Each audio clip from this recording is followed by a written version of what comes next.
আমাদের এখানে যখন হাদি গুলিবিদ্ধ হলো তারপর আমি শুনলাম সে ইন্ডিয়া পালায়ে গেছে। কে বলল, কিসের ভিত্তিতে বলল, কিভাবে বলল? আমি কি আমার দেশটা একেবারে ছাইকে দেখছি যে কনফার্ম নাই? এক, দুই, না, ওইটা একজন সাংবাদিক বলেছেন। আর বলুক, যেই বলুক, তার থেকে তো কথা আসছে। এবং তাতে কিন্তু আমরা ইন্ডিয়াকে বেশ কিছু কথা বলি, ইভেন ইন্ডিয়ান হাইকমিশনকে আমরা ডেকে দিয়ে কথা বলছি, বিভিন্ন বিষয় নিয়ে বলছি। মানে চট করে আপনি কথাটা যে বলে ফেলছেন, আপনি তো একটা এক হাদি ইস্যু থেকে আপনি ইন্ডিয়ারে একেবারে 7 সিস্টার বন্ধ করে দিবেন, কিংবা ইন্ডিয়াকে ডেকে তলব করতেছেন। আজকে আবার ইন্ডিয়া, আজকে না গতকাল আমাদের হাইকমিশনের ডেকে তলব করতেছে। মানে বিষয়গুলা কি? আমার বিষয়গুলা প্রথম আমি আভ্যন্তরীণ থাকি, টোটাল বিষয়টা। আজকে সবগুলো পত্রিকাও রিপোর্ট করেছে যে ঢাকা দিল্লি টানপোড়েন। সেটাই বলতেছি। প্রথমত এই যে শেখ হাসিনার পলায়ন বলি বা চলে যাওয়া, বাকি ঘটনা কিন্তু আমাদের বাংলাদেশের আভ্যন্তরীণ। প্রথম আমার নিজের আভ্যন্তরীণতে স্টেবল করব।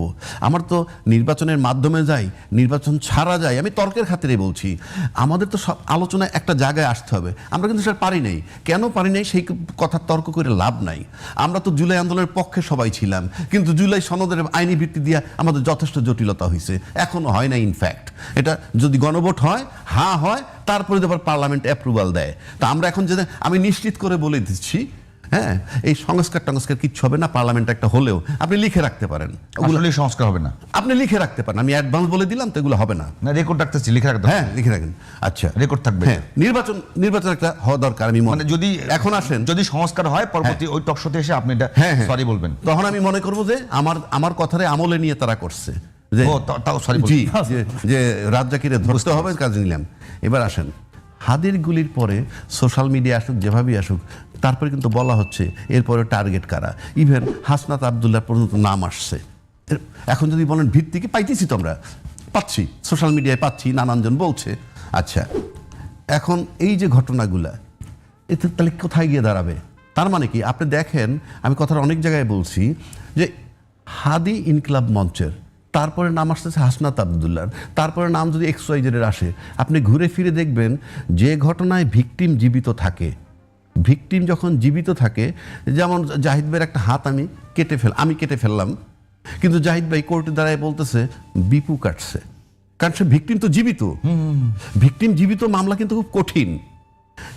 এখন কোর্ট জিজ্ঞেস করলো, তুমি কেন, তোমারে কেন বিপু কোপ দিবে? মাই লর্ড, আমি জানি না সে কেন দিবে, বাট কোপটা সে দিছে। তাহলে কিন্তু বিপুর বাঁচার কোনো অপশন নাই। এক, পাশাপাশি ভিকটিম বলতে পারে, যদি রাজ্জাকি সত্যি কোপ দিয়ে থাকে, ভিকটিম ওটাও বলতে পারে রাজ্জাকি সাহেব আমার হাতটা কেটে ফেলছে। তার মানে ভিকটিম যখন জীবিত থাকে, ভিকটিম জানে সে এই ভিকটিমাইজ কেন হইল, কেন হয়েছে। সুতরাং যে সরকারটা পালায় গেছে সে victimised and she is alive. সুতরাং সে জানে তাকে কারা এখান থেকে অপসারণ করার ব্যাপারে সবচেয়ে বড় অগ্রণী ভূমিকা কারা পালন করছে। এবং তারা যদি টার্গেটেড হয়, হিসাবে তো সবাই টার্গেটেড হওয়ার কথা, দল মত সব দলই তো টার্গেট হওয়ার কথা, যেভাবে ক্লেম করে যে আমরা জুলাই আন্দোলন করেছি। তাহলে সব দল তো টার্গেট হচ্ছে না, হচ্ছে পার্টিকুলার। তার মানে ভিকটিম জানে যে কারা তার প্রকৃত শত্রু, এবং সেই হিসাবে ওই ভিকটিমের যে শত্রু, সেই শত্রুদের হওয়া উচিত ছিল অন্যান্য রাজনৈতিক দলের বন্ধু, কিন্তু সেটা হয়নি বাংলাদেশে। হয়নি বলে অনেক কিছু এখন সামনে হাদিকে কেন্দ্র করে আমরা যেটা দেখতেছি, একটা জেনারেশন হয়তো বেরোয় আসতে পারে। কেন বেরোয় আসতে পারে বলতেছি?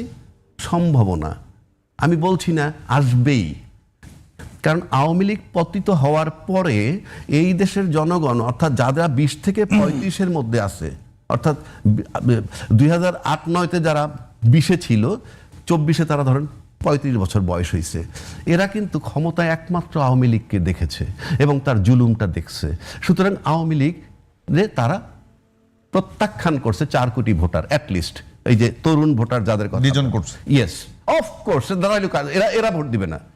সেকেন্ড আসেন, তারপরে যে দলগুলা মাঠে ছিল এখন পর্যন্ত যারা আছে, those who are going to contest election, তারা কিন্তু তখন বিরোধী দলেও ছিল না। কাজে এই 4 কোটি লোকের কাছে তাদের সম্পর্কে কোনো জাজমেন্ট নাই।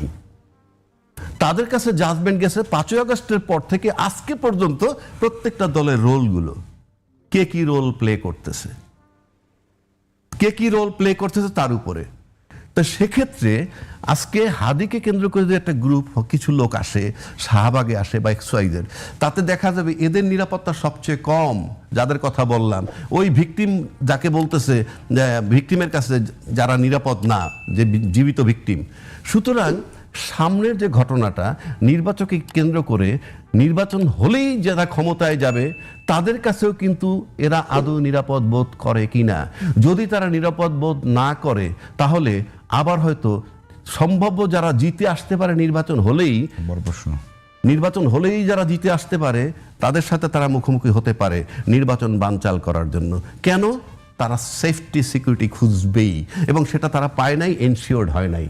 তা না হলে আপনি মনে করেন, আমরা তো এই সমাজটায় থাকি, আপনি সিম্পিথি বলতে পারেন, অমুকে মারা গেছে বা অমুককে গুলি মারছে, সেজন্য সবাই আমরা কষ্ট প্রকাশ করছি, কোনো সন্দেহ নাই। কিন্তু এমনও নির্দেশ কথা আমরা পাইছি যে আমরা যদি উদ্যোগ নিতাম তাহলে ওখানে তুলোধুনো করে ফেলতে পারতাম। এই কথাটাও আসছে ওইখান থেকে ফেরত আসার পর। মানে আপনি তো একটা সেন্টিমেন্টকে মূল্যায়ন করবেন যে তাদের হাদি গুলি খাইছে, তাদের মানে যারা আছে সেখানে গুলি খাওয়ার পর যদি বিপু দেখতে গিয়ে বিপু একটু অপমানিত হয়ে আসে, তাহলে তো হিসাব করা উচিত ছিল না, এটা হতেই পারে সেন্টিমেন্ট। কিন্তু বিপু এসে আবার একটা স্টেটমেন্ট দেয়, আমি তো ইচ্ছা করলে হুকুম দিলে এটা তুলাধনা হয়ে যেত। মানে এতে কি আপনার কিন্তু একটা গ্যাপ তৈরি হচ্ছে এবং গ্যাপটা বোঝা যাচ্ছে। সুতরাং আমার কাছে মনে হয় এই আরেকটা বিপ্লবের দিকে যাচ্ছে কিনা দেশটা, যে নির্বাচন হলেই যারা ক্ষমতায় যাবে এরকম চিন্তা ভাবনা যারা করে তাদের মুখোমুখি হয় কিনা, এটা একটু মানে, এবং এটা যদি হয় তাহলে দেশের জন্য মারাত্মক ক্ষতিকর হবে। সেজন্য সব দল মত নির্বিশেষে এবং রাজনৈতিক হয় দল, না, মানে আমরা সম্ভাবনা দেখছি এটা, আমি তো বলছি, সুতরাং সব দলের ঐক্যমত্যে এসে এমন একটা জায়গায় যাওয়া উচিত, আমরা দেশ গড়ব এবং দেশের স্বার্থে গড়ব। কারো পাও চাটবো না, কারো কাছে যাবো না, কারো কথার ধারও ধারবো না।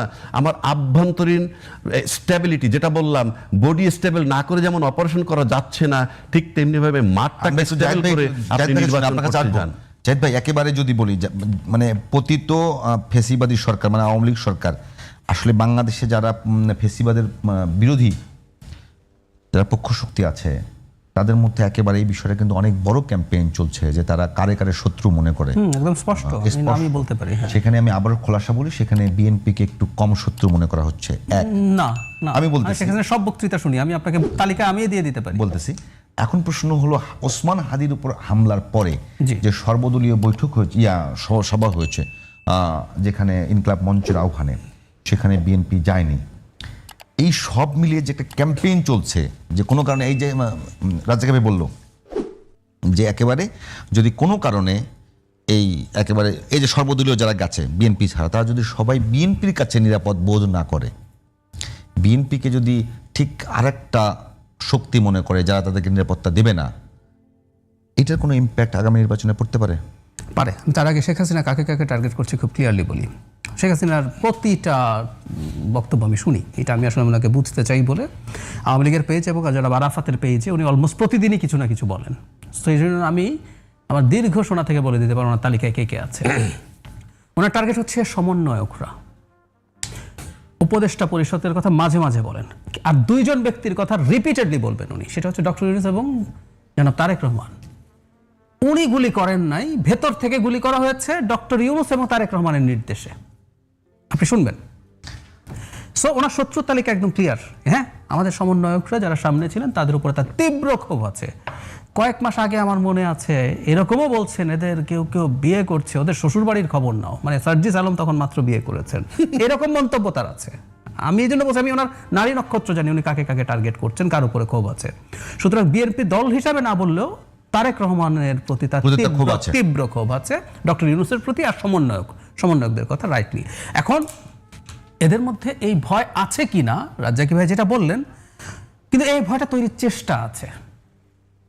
রাজ্জাকি ভাই যতটুকু আশঙ্কা করেছেন, একটা পক্ষ আছে আবার তাদেরকে এই কথাগুলো বলছে যে তোমাদেরকে কিন্তু সমস্যায় ফেলে দেবে ইত্যাদি ইত্যাদি।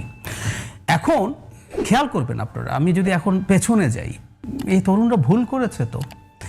আমাদের এই সমন্বয়করা কেউ কোনো রকম প্রভোগ করার আগে বিএনপিকে টার্গেট করে বক্তব্য দেওয়া শুরু করেনি, জনাব তারেক রহমানকে দিয়ে শুরু করেনি।